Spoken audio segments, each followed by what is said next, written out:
दिल है छोटा सा, छोटी सी आशा, मस्ती भर मन की भोली सी आशा, चांद तारों को छूने की आशा, आसमानों में उड़ने की आशा, दिल है छोटा सा, छोटी सी आशा, महक जाऊं मैं आज तो ऐसे फूल बगिया में महके हो जैसे, बादलों की मैं ओढ़ू चुनरिया, झूम जाऊं मैं बन के बावरिया, अपनी चोटी में बांध लूं दुनिया, दिल है छोटा सा, छोटी सी आशा. हे तू गाण्याच्या स्पर्धांमध्ये म्हणलेलं पहिलं गाणं होतं ना? हा, म्हणजे माझ्या आयुष्यातल्या सगळ्यात पहिल्या गाण्याच्या स्पर्धेत म्हणलेलं पहिलं गाणं. आणि पहिलं स्टेजवर म्हटलेलं गाणं तू ए आर रेहमानचं म्हटली होतीस आणि त्याच्यात तू बक्षीस सुद्धा मिळवलं होतं. विशेषच आहे. हो ना. म्हणजे बहुतेक ए आर रेहमान तुला खूप लहान असतानापासून तुझ्या आवडीच्या संगीतकारांमध्ये सर्वात वरच्या बऱ्याच वरच्या नंबरला येणार, कारण तेव्हा काय मी निवडलं नव्हतं. ते गाणं आईने निवडून दिलं होतं, त्यामुळे मी आपलं ते म्हटलं. पण हो, नंतर ए आर रेहमानची गाणी मला आवडायला लागली. आणि हे तर रोजा मधलं गाणं आहे. रोजा बहुतेक त्याचा पहिला हिंदी क्लेम टू फेम किंवा बहुतेक पहिलाच हिंदी अल्बम असावा. आपल्याला फारसं त्याच्या साऊथ इंडियन गाण्यांबद्दल फार काही आपल्याला माहिती नाही, पण आपल्यासाठी म्हणजे माझ्यासाठी तर ए आर रेहमानची पहिली ओळख रोजाच होती. आणि रोजा जाने मन हे गाणं, त्याच्यानंतर सर्वात जास्त आवडलेलं गाणं अपनी जमी, भारत हमको जान से प्यारा है, सबसे न्यारा गुलिस्ता हमारा है. तू रोजा बघितलायस का? रोजा नाही, मला आठवत नाहीये बघितलेला. या गाण्याच्या वेळेला अरविंद स्वामी नावाचा जो हिरो आहे त्या सिनेमाचा, तो हिरो भारताचा झेंडा जळण्यापासून त्या झेंड्यावरती जमिनीवर आडवा पडून त्या झेंड्याला वाचवतो. आणि तेव्हा ती या गाण्याची सिग्नेचर रेहमानची ट्यून वाजते. तेव्हापासून रेहमान जो अशा गाण्यांसाठी आवडला, ती मग सगळी देशभक्तीपर जी रेहमाननी सगळ्या वेगवेगळ्या प्रकारची गाणी वेगवेगळ्या अल्बम्स मधनं केली, तो रेहमानचा जॉनर बहुतेक सर्वात जास्त आवडणारा जॉनर हळूहळू ठरला. तेव्हा मी कदाचित खूपच छोटी होते. रोजाच्या एवढ्या काही माझ्या स्मृती नाहीये, पण हा, देशभक्तीपर गाणी, मा तुझे सलाम वगैरे तर सगळ्यांनाच. मा तुझे सलाम, लुका छुपी बहुत हुई. सर्वात जास्त मला लक्षात असलेलं म्हणजे लगान आणि स्वदेश. लगान तर बद्दल वेगळं बोलायला लागेल. म्हणजे देशभक्ती किंवा अशा जॉनरचा विचार करायचा तर लगान आणि स्वदेश. लगान आणि स्वदेश मला वाटतं फक्त रेहमानच्या म्युझिकनी 25% जास्त चढले असते. 4 तासाचा सिनेमा काही बिना त्या गाण्यांचा फारसा आपण बघू शकलो नसतो. पण लगान आणि स्वदेश दोन्हीपैकी तुझा जास्त आवडता अल्बम कुठला आहे? बापरे, अवघड आहे. लगान जास्त, कारण की तो एकतर मी खूपच लहान असताना, मला थोडं थोडं कळायला लागल्यावर जास्त पॉप्युलर झाला. त्यातल्या घनन घनन गाण्यावर मी डान्स पण केला होता तुझा शाळेच्या म्हणजे गॅदरिंग तुझं पहिलं गायचं गाणं घनन नाही, दिल है छोटासा, आणि नाचाचं बऱ्यापैकी गाजलेलं तुझं शाळेच्या गॅदरिंग मधलं घनन घनन, असं दोन्ही फारच रेहमानची अगदी. आवारा भवरे जो आहे, पण मला वाटतं रेहमानचं नाहीये गाणं. बहुतेक रेहमानचंच असावं, माहिती नाही, पण हो. आणि त्यानंतर त्यामुळे लगान जास्त, पण स्वदेश पण म्हणजे खूपच छानच अल्बम. स्वदेश अल्बम म्हणून छान आहे, पण लगान अर्थात म्हणजे लगानने काहीतरी सिनेमाच वेगळा होता, त्याची स्टोरीच नाही. पण म्हणजे एक एक गाण्याचा जरी विचार करायचा झाला तरी लगानच्या गाण्यांनी पण एक वेगळ्याच प्रकारची उंची त्यावेळेला गाठली ना. आणि सगळे प्रकार होते ना त्यात, म्हणजे लोकगीतापासून ते अगदी सगळीच गाणी होती. हो, अगदी इंग्लिश शब्द असलेलं सुद्धा गाणं त्या सिनेमामध्ये घेतलं एका कॅरेक्टरसाठी. बरोबर. आपल्याकडे कॅसेट होती लगानची, आणि त्या कॅसेटमध्ये आतमध्ये मला आठवतंय कव्हरवरती सगळी लिरिक्स लिहिलेली, त्यामुळे क्रमाने सगळी गाणी पाठ होती. कशानंतर काय येत आहे. आणि स्पेशली आपण मराठी मीडियम मध्ये शिकलेलो असल्यामुळे ते इंग्लिश लिरिक्स त्या कव्हरवरती वाचून ते मला तर नुसतं एवढंच यायचं. हो, पण म्हणजे शब्द नाही फारसे लक्षात राहिले तरी ए आर रेहमानच्या ट्यून्सनी सगळं काम करून टाकलंय. बरोबर. लगानचा एक माहितीये का, घनन घननचा आत्ता आपण बोललो, मध्ये कधीतरी आम्ही घनन घनन पुन्हा एकदा ऐकलं सुरुवातीपासून शेवटापर्यंत. त्या गाण्यामध्ये जेवढे आवाज, जेवढ्या कलाकार स्क्रीनवर दिसतात त्याप्रमाणे ज्या ज्या प्रकारचे आवाज वापरलेत, मला वाटतं ए आर रेहमान इतके गायक गाण्यांमध्ये कोणीच वापरून हो, घेतले तो नसतील. सुरुवातीला एका म्हाताऱ्या आजोबांच्या आवाजात गाणं चालू होतं, हम्म. तो ढग दिसायला ढग दिसायला लागतात तेव्हा. लागतात. आणि मग प्रत्येक माणसाला मला वाटतं तसं आवाज मला आहे वाटतं माणूस दिलेला. स्क्रीनवरती येतो तसं तसं हो, त्याच्या हो. आवाजामध्ये वेगवेगळ्या ती आमिर खानची आई, त्या गौरीचे वडील, सगळ्यांना आवाज दिले. सगळ्यांना वेगवेगळे आवाज दिलेत आणि किती छोट्या मुलाला पण दिलाय. छोट्या मुलाला पण दिलाय. किती किती वेगवेगळे गायक घेऊन ते गाणं केलंय. आणि लगानमधली जवळपास सगळी गाणी अशी केली आहेत ज्याच्यामध्ये खूप वेगवेगळे आवाज वेगवेगळ्या सगळ्या कलाकारांसाठी वापरलेत. ही मजा अजून एक तुझीच ए आर रेहमानशी जोडलेली एक तुझी एक महान क्विज कॉम्पिटिशनची पण आठवण हो? असेल तुला. नाही. अरे एक तो ऐतिहासिक right, प्रश्न right, तुला right. विचारला होता बरोबर, बरोबर. आणि त्याचं उत्तर यूं तुला ही सोडून- चला चल रही. यूं ही Yes. चला चल राही. आपण स्वदेश बद्दल पण बोललो आताच आणि रेहमान कसा वेगवेगळ्या गायकांना वापरतो हे आपण बोलतोय.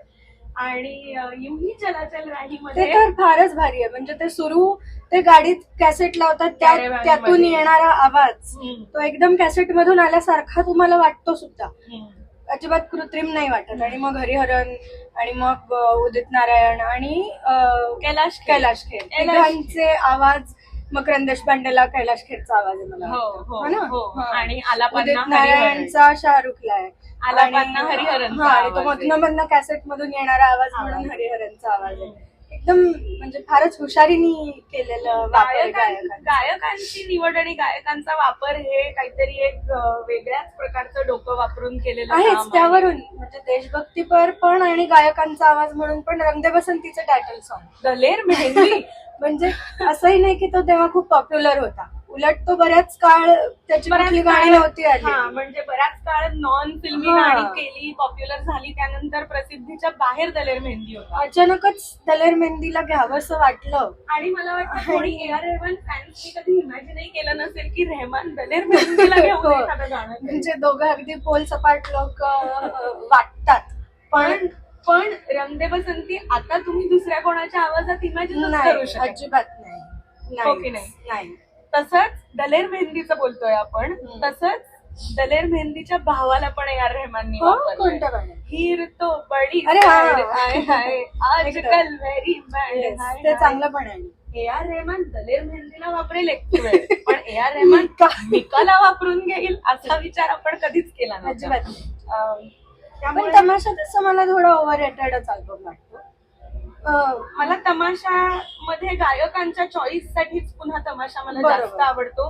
कारण की अगर तुम साथ हो मध्ये अरिजित तर घेतलाय ठीक आहे, बरोबर. पण अरिजित बरोबर अलका याज्ञिक घेतलीये.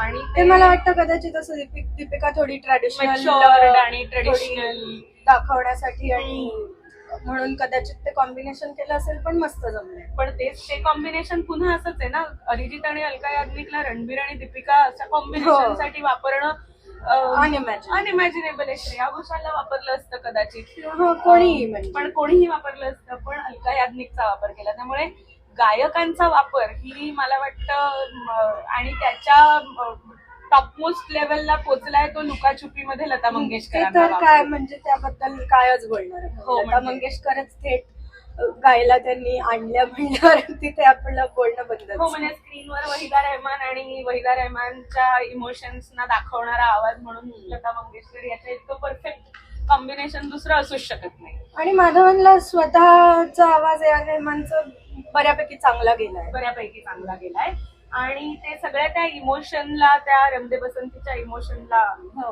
सूट झालंय. बऱ्याच लोकांना असं वाटतं की रेहमानच्या सगळ्या हिंदी अल्बम्स पैकी सर्वात वरच्या दर्जाचा अल्बम रंग दे बसंती आहे. तुला काय वाटतं? चांगला आहेच, पण सगळ्यात वरचा एक तर सगळ्यात पहिलं गाणं म्हणजे रेहमान म्हणल्यावर सगळ्यात पहिलं गाणं माझ्या डोक्यात येतं ते छैया छैयाच येतं. त्यामुळे दिलसे, त्यानंतर ताल, हे मला कदाचित जास्त आवडणारे अल्बम आहे. ताल. ताल ओ. तालमध्ये केवढी वेगवेगळी गाणी आहेत. एकतर तो पूर्ण म्युझिकल सिनेमा आहे. त्यात एका म्हणजे हिमाचली मुलीचा त्या हिमालयातून असा येणारा आवाजाच्या गाण्यांपासून ते एकदम ती नंतर मॉडर्न होऊन परफॉर्म करते तेव्हाचा तिचा रिचा शर्माचा आवाज आपल्याला वाटेल. त्यानंतर ते अनिल कपूरचा वेडेपणा दाखवणारी गाणी, किंवा अक्षय खन्ना तो अचानकच लोकांना आत्ता का डिस्कवर झाला माहिती नाही, पण अक्षय खन्नाचं ते प्रियसी वगैरे किती वेगवेगळी इमोशन्स दाखवणारी गाणी आहेत. आणि तो सिनेमा तर बिना गाण्यांचं काही नाहीच आहे. नाही, सिनेमाचं नावच ताल आहे, त्यामुळे त्याच्यात म्हणजे म्युझिक असायलाच हवं होतं. आणि सुभाष घई खरं तर म्हणजे आपण बोलतोय ए आर रेहमान बद्दल, पण सुभाष घईनी तेवढ्या एका सिनेमात पूर्णपणे रेहमानला वापरलं. त्याच्या आधी नंतर फारसं पूर्ण कधी रेहमानला वापरलं नाही त्याने. एखादं गाणं ह्याला करायला दिलं होतं इस्माईल दरबारला किसनामध्ये, पण पूर्ण वापरलेला एकच अल्बम आहे ताल. आणि परदेस नाही ना, परदेस कोणीतरी वेगळं, परदेस क्लासिक सुभाष घईची सगळी गाणी आहेत ती. आणि ए आर रेहमाननी पूर्ण जस्टिस केलेला आहे त्याच्या निवडीला सुभाष घईकडनं. इश्क बिना, नीमे समझ गई, रमता जोगी, कहीं आग लगे लग जावे, आशा भोसलेंच्या आवाजात सगळे गायक वापरलेत अक्षरशः. सगळे गायक वापरलेत, वेगवेगळे आवाज सेम अभिनेत्यांसाठी वापरलेत, पण ते चुकीचे वाटत नाहीत. नाही, अजिबात नाही. ते कुठेही चुकीचे वाटत नाहीत. ही त्यातली खरी कमाल आहे. ऐश्वर्या रायचं तू म्हणालीस तसं कॅरेक्टर जसं जसं बदलत जातं, जसा तसा तिचा तरुण आवाज आणि बदललाय.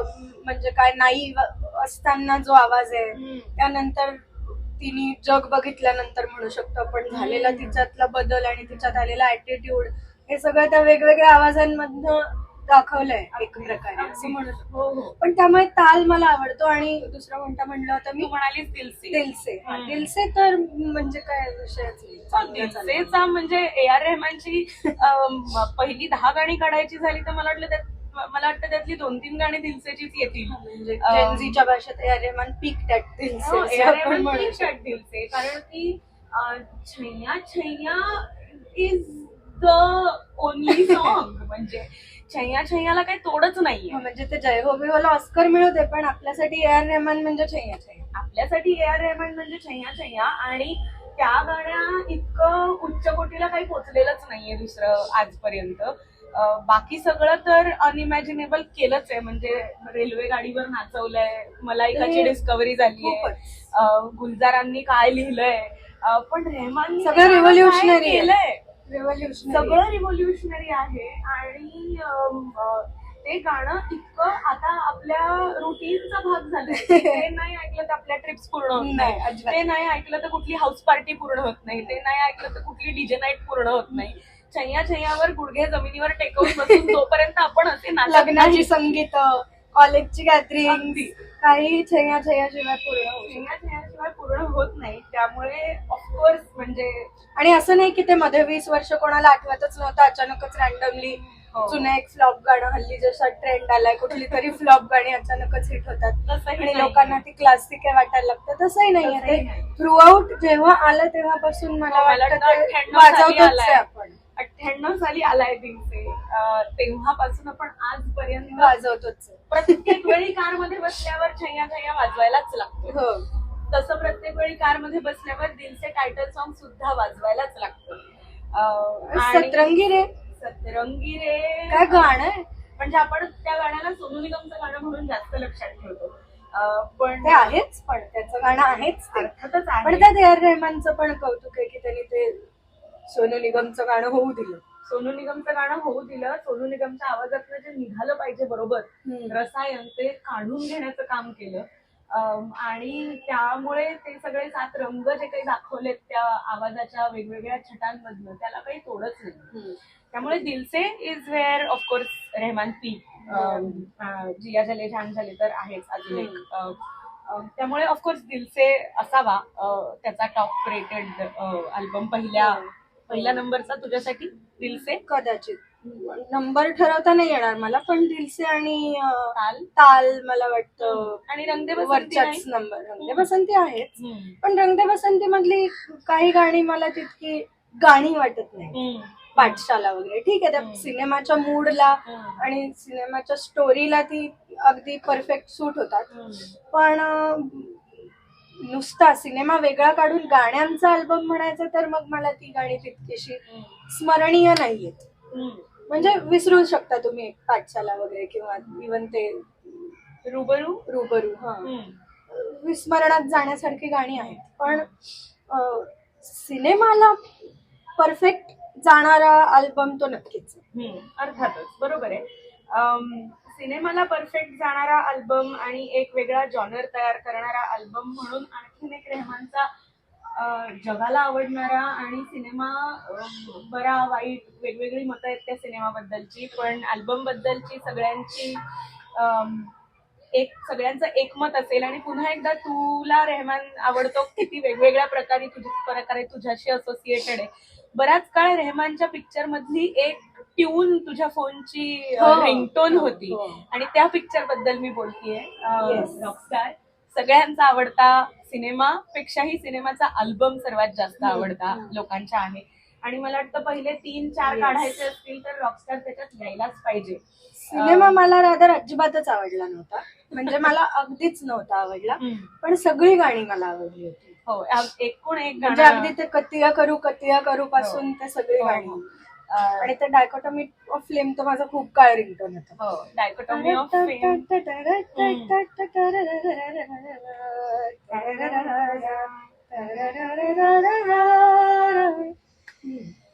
शहनाई वापरली आहे आणि शम्मी कपूर स्क्रीनवर येतो. रणबीर कपूर त्याचं ऐकून त्या ट्यून मध्ये पूर्णपणे रममाण होऊन जेव्हा खरं संगीत समजायला लागतो तेव्हा वापरलेली ही ट्यून आहे. ऐकली नसेल तर सगळ्यांनी नक्की ऐका रॉकस्टारच्या अल्बम मधली ती ट्यून. आणि इतर सगळी गाणी जी रॉकस्टार मध्ये बनवली आहेत, नादान परिंदे, जो भी मैं कहना चाहूं, साडा हक एथे रख, अशी सगळी जी गाणी, फिरसे उडचला किंवा अगदी एक त्या सगळ्या गाण्यांमधलं सर्वात कमी लक्षात राहणारं जरी आपण म्हटलं तरी सुद्धा हवा हवा राणी हवा वगैरे अशी सगळी गाणी सुद्धा, ते शहर में हूं मैं तेरे, म्हणजे इतर म्युझिक डायरेक्टर्सची टिंगल करणारं गाणं आहे ते, पण ते सुद्धा रेहमाननीच इतरांपेक्षा चांगलं बनवलंय.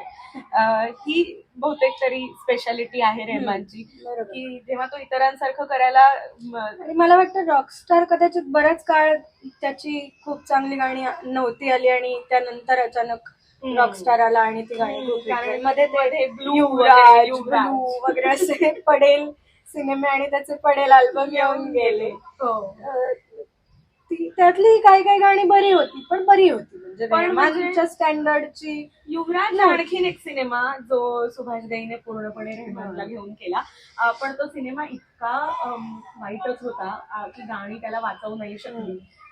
आणि गाणी नव्हती वाचवू शकतील अशी, गाणी फार काही चांगली नव्हती.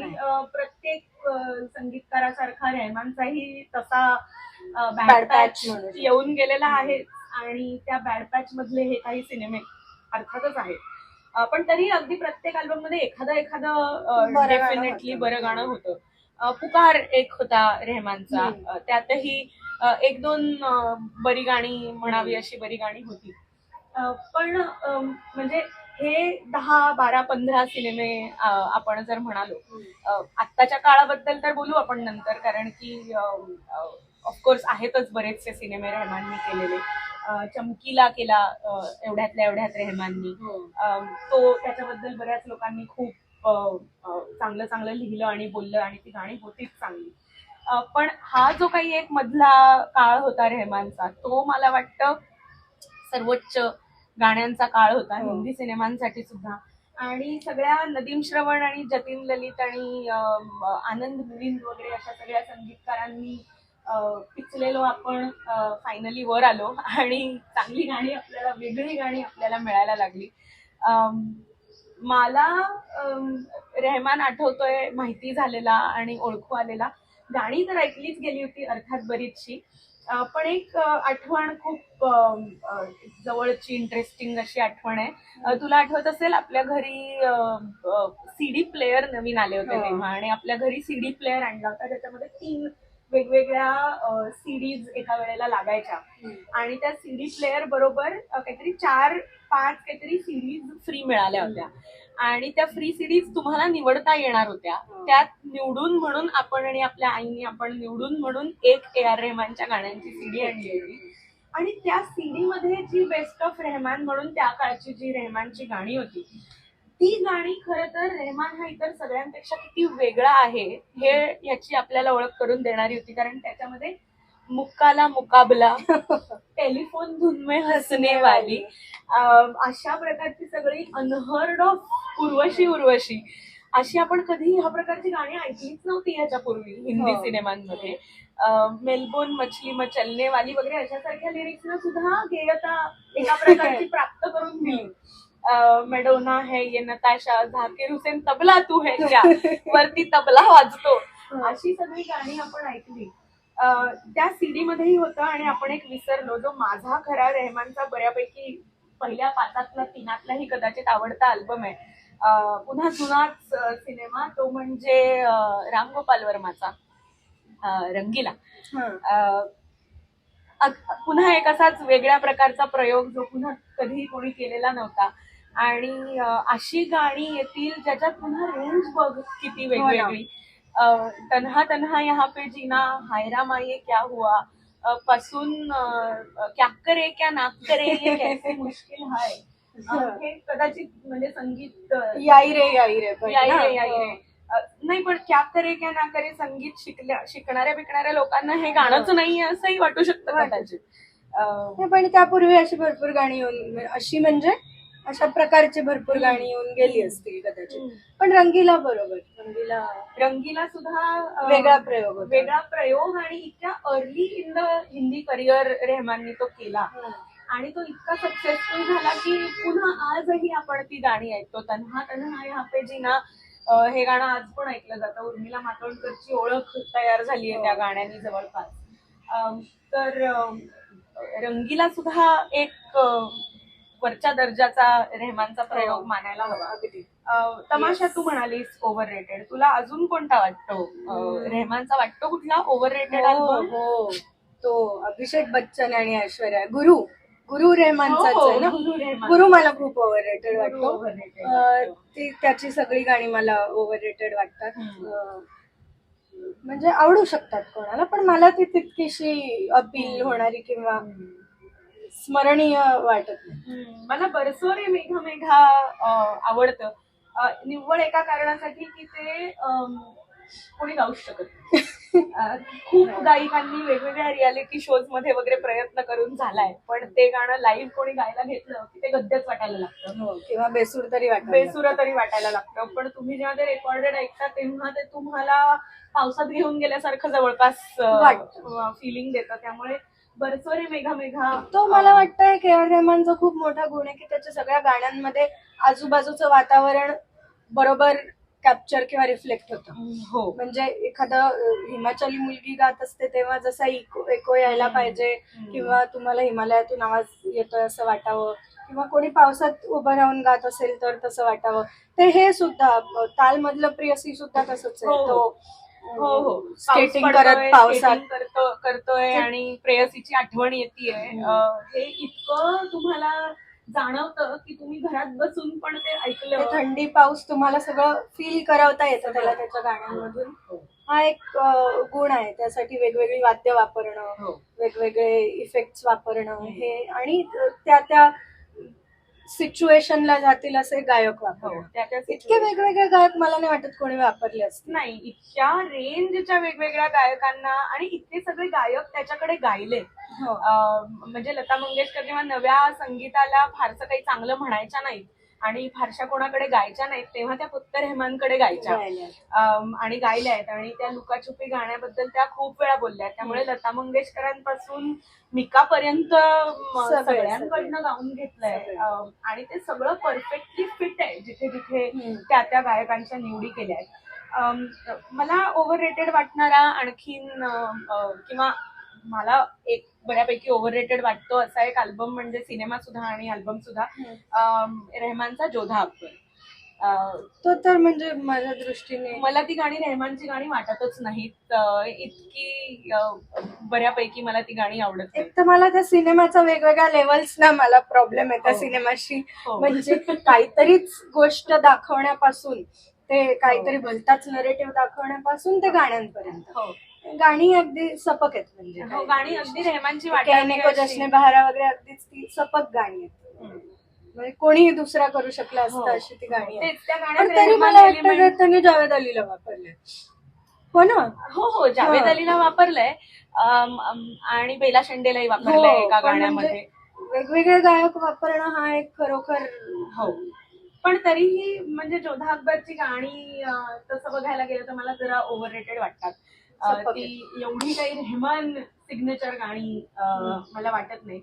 तसाच बघितला तर म्हणजे हा गोवारीकरचा सिनेमा आहे. गोवारीकरचे आधीचे 2 लगान आणि स्वदेश रेहमाननी कुठल्या तरी वेगळ्याच उंचीवर नेऊन ठेवले. मला वाटतं बहुतेक रेहमानला ना काहीतरी इंट्युटिव्ह आहे त्याचं. त्याला आधीच कळतं कुठला पिक्चर पडणार आहे. जो पडणार असतो त्याची गाणी पण पडेलच बऱ्यापैकी असं माझं थोडंफार निरीक्षण आहे. हो आता ब्लू वगैरे सुद्धा म्युझिक त्याने पडलेल्या सिनेमांची गाणी पडलेली. हो तो हा ते गाणं पण रेहमानचं आहे ना. हा सारा अली खान आणि मला ते नाव आहे अतरंगी रे ना. नाही धनुष का. हाय चकाचक वगैरे हे असे सिनेमे पडणार आहेत आणि ते चालणार नाही त्याला आधीच कळतं म्हणून तो ते म्युझिक बरोबरच करतो. पण मग त्याला जेव्हा कळतं की चमकीला बनतोय चांगला सिनेमा बनवतोय तेव्हा तो त्या एका गायकाचं बायोपिक आहे चमकीला आणि त्या बायोपिक मध्ये त्या गायकाचं पण काहीतरी यायला हवं. रेहमान सिग्नेचर फार दिसून चालणार नाही. हे रेहमानला माहिती आहे सिनेमा चांगला बनणार आहे हे त्याला माहिती आहे. हे गाणी ऐकून कळतं. इतकी सगळी गाणी परफेक्ट बनवली गेली आहेत चमकीला मधली. हो म्हणजे त्यात पंजाबी लोकसंगीत पण आहे आणि ते एकदम विदा करो सारखं एकदम स्पिरिच्युअल वाटणारं गाणं सुद्धा आहे. त्यातही बरोबर त्या कॅरेक्टरचा आर्क दाखवणारी गाणी आहेत सगळी. हो आणि आर्क दाखवणारी आणि तुम्हाला पूर्ण त्या एन्व्हायरमेंट मध्ये ट्रान्सपोर्ट करणारी गाणी आहेत. त्या चमकीलाच्या काळात जाऊन पोचता तुम्ही. इश्क मिटाय हाय हाय वगैरे जेव्हा तो गातो तेव्हा. त्यामुळे ते जे रेहमानला जमलंय ते बहुतेक तरी फार रेअर आहे संगीत. रॉकस्टार आणि चमकीला मध्ये म्हणजे ते साम्य आहे. दोन्ही मध्ये त्यांनी विद्रोही गाणी आणि शेवटाकडे जाताना स्पिरिच्युअल गाणी टचची गाणी आणि सुरुवातीला नवशिकी गाणी असं त्यांनी बरोबर दोन्ही सिनेमांमध्ये जे साम्य आहे त्या कॅरेक्टर्सचं. आणि चमकीलामध्ये पण मला वाटतं एक फिमेल गाणं आहे ना परिणीतीच्या कॅरेक्टरला दिलेलं एक गाणं आहे. तसंच रॉकस्टार मध्येही कतिया करू एक गाणं दिलंय. हो बरोबर आहे. भरपूर सिमिलॅरिटी. मला तू म्हणालीस रेहमान ट्रान्सपोर्ट करतो तुम्हाला कुठल्याशा वेगळ्या एन्व्हायरमेंट मध्ये जे स्क्रीनवर दिसतं ते. त्यावरून एक मी नेहमी बोलते रेहमान बद्दल. एक मला रेहमानचं एक विशेष वाटतं. AR रेहमान आणि वेगवेगळ्या ट्रान्सपोर्ट मीन्स मध्ये रेहमाननी बनवलेली गाणी. त्यावरून हायवे आठवला मला की अरे त्याबद्दल बोलायचं राहिलं. हायवेचं पण असंच आहे. हायवेची गाणी जी गाणी हायवेवर आहेत आणि ज्या वातावरणात केलेली आहेत ती सगळी गाणी. मला नाही वाटत आपण किंवा इतर कोणी सुद्धा युही चला चल रही न ऐकता कुठला प्रवास केला असेल कोणी. कधीच नाही.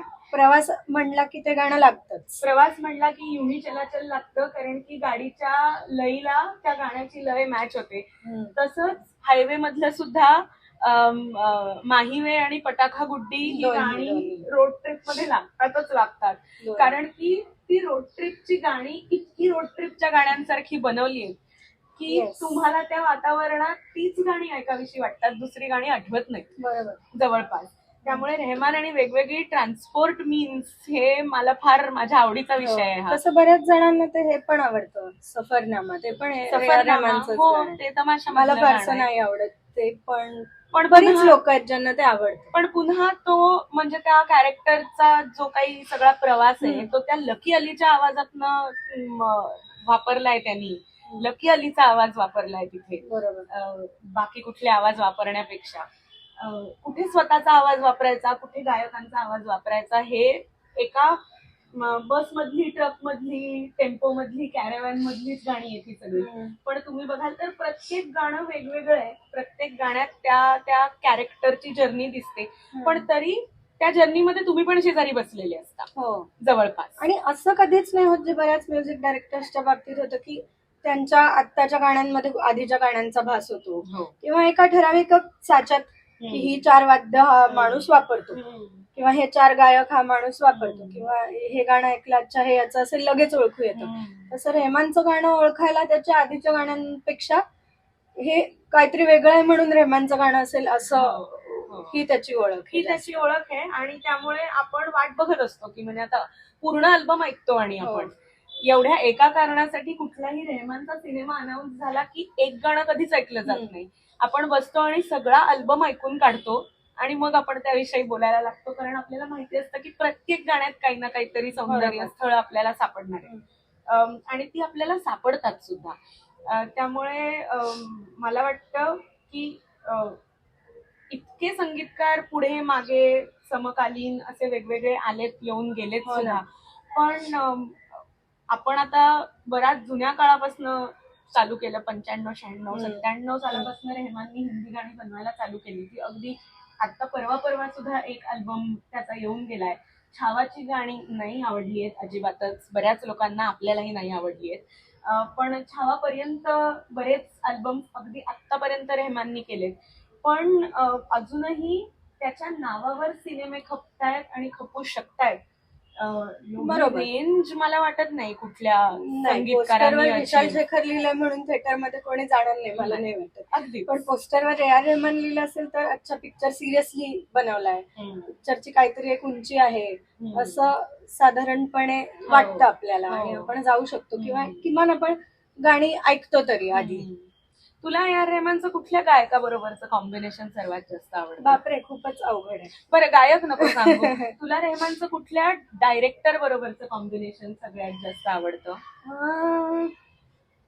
हा पण प्रश्न मला अवघडच वाटतं, कारण की मला वेगवेगळी गाणी वेगवेगळ्या वेळी आवडली. त्याने सुभाष घाई बरोबर काम केलंय, जे मला सिनेमे आवडलेले. त्याने गोवारीकर बरोबर काम केलंय, जेही मला आवडले. त्याने इम्तियाज बरोबर काम केलंय, त्यांनी मणिरत्नम बरोबर काम केलं. आपण खूप काम केलंय, खूप त्याबद्दल बोललोच. रोजा, बॉम्बे, दिलसे, मणिरत्नम बरोबर गुरु, मणिरत्नम बरोबर तर भरपूर काम. तो अगदी तो रावण. आपण एक महत्वाचा आणि माझ्या फार जवळच्या आवडीचा अल्बम विसरलोय बोलता बोलता. येते मी त्याच्यावर. साथिया, अर्थात साथिया.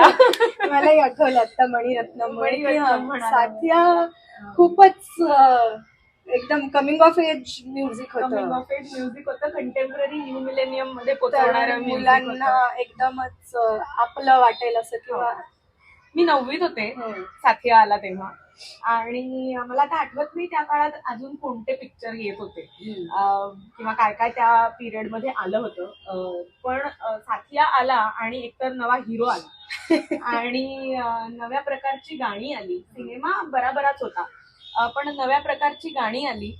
ओ हमदम सुनियो रे, मेरा यार मिला दे साईया, आणि पीक सोनू निगम म्हणजे साथिया टायटल सॉन्ग. त्यामुळे साथिया पण मणिरत्नमचा नाहीये, पण मणिरत्नमच्या स्टाईलचा आहे. पण ए.आर. रेहमान आणि मणिरत्नम सिनेमाचा रिमेक. हो, त्याच्याच सिनेमाचा रिमेक आहे. ए.आर. रेहमान आणि मणिरत्नम, ए.आर. रेहमान आणि सुभाष घई, ए.आर. रेहमान आणि इम्तियाज अली, ए.आर. रेहमाननी वेगवेगळ्या, ए.आर. रेहमान आणि राकेश ओमप्रकाश मेहरा. आपण फक्त आरडीबी बद्दल बोललो. दिल्ली 6 सुद्धा तर दिल्ली 6 चांगला अल्बम आहे, खूपच चांगला. दिल्ली 6 फारच इंटरेस्टिंग अल्बम आहे, कारण की अनएक्सपेक्टेड आहेत सगळ्या गोष्टी दिल्ली 6च्या अल्बम मधल्या. तुम्हाला वाटत पण ते गाणं ये दिल्ली है मेरे यार, तेव्हा त्या चांदणी चौकात सकाळ होते ते तुम्हाला, तुम्ही जाता त्या वातावरणात असं ते गाणं पूर्णपणे. बस इश्क मोहब्बत, म्हणजे सकाळ सकाळ झाली आहे, जस्ट गरम गरम चहा घेऊन बाल्कनीत येतोय उभे, तसा फील देणारं ते गाणं आहे. आणि मग बोल बोल बोल सीता, मग दिल्लीच्या गर्दीत तुम्ही फिरायला लागलाय बारक्या बारक्या गल्ल्यांमधनं, असा तुम्हाला ते एकदम जातो घेऊन तिथे. जातात. त्याच्यात त्याने ऍश किंग असा गायक एक वापरलाय. गायकांची निवड हा काहीतरी एक वेगळाच एकदम. प्रकार आहे रेहमानचा. त्यामुळे राकेश ओमप्रकाश मेहरा बरोबर मसकली मला खूप आवडतं, ते मस्त गाणं आहे. हो. गेंदा फूल पण बऱ्यापैकी ते कुठल्या तरी चांगलं एका गाणं आहे. लोकगीतावरून हो, घेतलेलं, पण ते हम्म. सिनेमासाठी छान मोल्ड करून घेतलेलं गाणं आहे. रेहमानची आणखीन एक प्रकार, आपण ट्रान्सपोर्ट बोललो, आपण देशभक्तीपर बोललो, प्रेमाची गाणी बोललो. ए आर रेहमानची भक्ती विषयातली गाणी सुद्धा खूप वेगळ्या प्रकारे सगळ्यांना आवडणारी गाणी आहेत. म्हणजे अर्थातच म्हणजे त्या धर्माच्या अजूनही भक्तीची कुठल्याही गाणी तर मॅच मध्ये आहेतच. वाईट परिस्थिती आली की आपण ओपायला पण नाही. मी तेच म्हणणार होते आता की अर्जिया सारी वगैरे, खून फाया खून वगैरे तर गाणी हो. असतातच, म्हणजे ती आहेतच, आणि रेहमानकडनं ती येणार ही अपेक्षा तुम्ही बरोबर. ठेवता. पण ओ पालनहारे निर्गुण और न्यारे हे गाणं पुन्हा लता मंगेशकरांकडनं गाऊन घेतलंय. ते स्वदेश मधलं गाणं पण पल पल है पल पल है भारी विपदा है आई, हे गाणं ते पण त्यामुळे रेहमान आणि भक्ती हो. गीत हा सुद्धा एक, अर्जिया किंवा पण ते सुंदर बेला गाणं आहे. शेंडेकडनं गाऊन घेतलेलं मनमोहना, हो. कृष्ण भक्तीचं गाणं आपल्याला फार आवडत नाही, पण तरी अशी ही चांगली गाणी रेहमानने आहेत. वेगळ्या प्रकारची, तुम्हाला वाटणार नाही की रेहमान सारखा माणूस भक्तिगीतं करेल, पण तीही त्याने केली आहेत. त्यामुळे दिल्ली 6 मधलं अर्जिया सारी सुद्धा आहेच. आणि भक्ती नाही पण स्पिरिच्युअल अवेकनिंग कडे नेणाऱ्या गाण्यांबद्दल आपण आता बोललो, विदा करो आणि फिरसे उड चला, नादान परिंदे घर राजा, ही एक प्रकारे अशी अवेकनिंग प्रकारची गाणी आहेत. त्यामुळे तोही प्रकारचा जॉनर रेहमाननी केलाय. पण तरी माझा प्रश्न राहतोच की रेहमान आणि कोणता डिरेक्टर? मला नाही येणार याचं उत्तर सांगता. मग रेहमान आणि गायक कोण? कारण रेहमान आणि सोनू, रेहमान आणि सुखविंदर, रेहमान आणि मोहित चौहान, रेहमान स्वतः, हो. रेहमान आणि लता दीदी, गायिकांबरोबरचं कॉम्बिनेशन मला रेहमान आणि सुखविंदर मला वाटतं छान कॉम्बिनेशन आहे, वेगळंच कॉम्बिनेशन. रेहमान आणि सुखविंदर हे रेहमान आणि सुखविंदरच करू शकतात. पण मला रेहमान आणि सोनू निगम, सोनू निगमला काही नाहीच आहे तोड, त्यामुळे मला सुखविंदर पेक्षाही रेहमान आणि सोनू निगम आणि रेहमान आणि मोहित चौहान हे कॉम्बिनेशन मला जास्त आवडलंय. कारण मला मटर गश्ती पण आवडतं. मला रॉकस्टार तर अर्थात त्याने पूर्ण मोहित चौहानकडनं काढून घेतलाय, गाऊन घेतलाय. रेहमान आणि जावेद अली हे सुद्धा फार सुंदर कॉम्बिनेशन आहे. रेहमान आणि हरिहरन हे पण कॉम्बिनेशन, तू ही रे तेरे बिना मैं कैसे जीऊ, बॉम्बे मधली गाणी मध्ये जमलंय. पण तरी माझ्यासाठी साथिया आणि सतरंगीमुळे रेहमान आणि सोनू निगमला तोड ऑल टाइम. पण रेहमान आणि अरिजित सुद्धा बऱ्यापैकी बरी झाली आहेत गाणी. विदा करो आपण बोललो, किंवा अगर तुम साथ हो, नव्या पिढीला आवडणारी सगळी रेहमान आणि मला अरिजितचा एक प्रॉब्लेम वाटतो की तो कोणाही बरोबर गायला तरी तो अरिजितच राहतो. कोणाही बरोबर गायला तरी अच्छा चलता हूँ दुआओं में याद रखनाच गातो. तो मला एक थोडासा त्याचा इशू वाटतो, पण त्यामुळे मला ते एवढं आवडणारं कॉम्बिनेशन नाही. पण बाकी सगळी सोनू निगम, सुखविंदर, हरिहरन आणि अगदी म्हणजे काहीच्या काहीच कॉम्बिनेशन दलेर मेहंदी आपण बोललो तसं सगळी कॉम्बिनेशन ही परफेक्ट कॉम्बिनेशन वाटावी अशी आहे. डायरेक्टरची सुद्धा आणि गायकांची सुद्धा. पण लिरिसिस्ट बरोबर रेहमानची जमलेली जोडी ही गुलजारांबरोबर जमली आहे. नाही, जावेद अख्तरांबरोबरही जमली. कारण राधा कैसे न जले वगैरे. रेहमानचं तेच मला विशेष वाटतं की तो एका यशाच्या साच्यात अडकून नाही पडत की बाबा ह्या लिरिसिस्ट आणि ह्या गायकाबरोबर माझा आता जमलाय ना, ही हिट झालंय ना, तर हेच करत राहू. हा जो त्याचा कॉन्फिडन्स आहे आणि प्रयोगशीलता आहे, त्यामुळे त्याला तुम्ही असं कोणत्या एका लिरिसिस्ट किंवा एका गायकाबरोबरच याची जोडी जमते असं म्हणू शकत नाही. मला वाटतं फक्त प्रयोगशीलता नाहीये ती, ते टॅलेंटही आहे ना, म्हणजे जमायलाही हवं ना, सगळ्यांना जमत नाही ते.